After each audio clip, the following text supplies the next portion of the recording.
Pemirsa, di Pekanbaru Riau, belasan anggota Ormas ditangkap karena merusak dan menyerang puluhan sepeda motor, mobil, sampai fasilitas publik.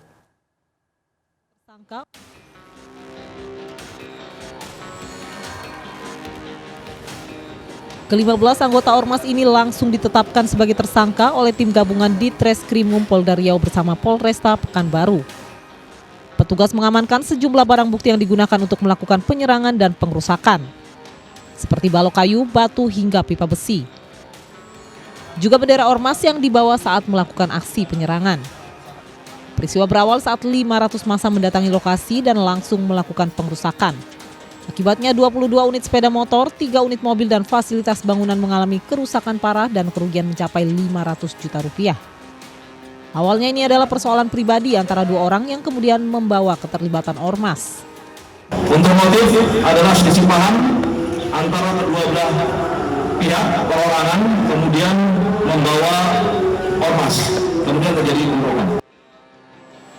Polisi masih mengejar pelaku lain termasuk ketua Ormas yang diduga sebagai otak penyerangan dan pengrusakan.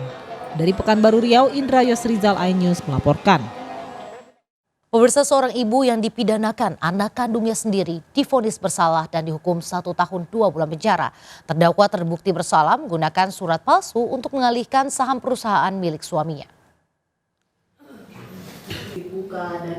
Pengadilan Negeri Karawang, Jawa Barat memvonis Kusumayati setelah terbukti menggunakan akta atau surat palsu untuk mengalihkan saham PT EMKL Bima Jaya milik mendiang suaminya Sugianto. Dalam persidangan, hakim menyatakan terdakwa tidak bertindak sendiri, melainkan dibantu dua anak tirinya, Dendi dan Ferlin Sugianto. Akibat dari pemalsuan tersebut merugikan pelapor Stefani yang merupakan anak kandung terdakwa. Hakim menjatuhi hukuman 1 tahun 2 bulan dalam perkara ini.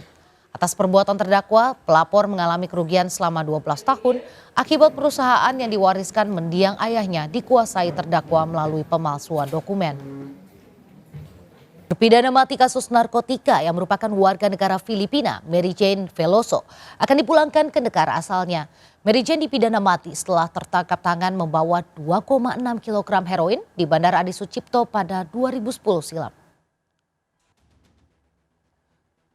Kejaksaan Tinggi Daerah Istimewa Yogyakarta membenarkan adanya rencana pemulangan terpidana mati Mary Jane Veloso dari Indonesia ke negara asalnya Filipina.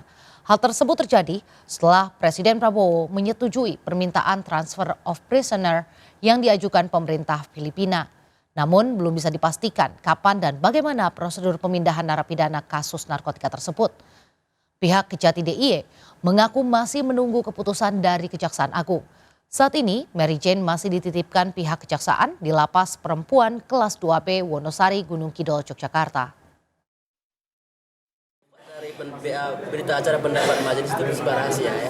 Jadi tidak bisa sampaikan, nanti hakim agung yang baca. Apakah pendapat itu diterima atau tidak tuh semuanya terserah kepada majelis.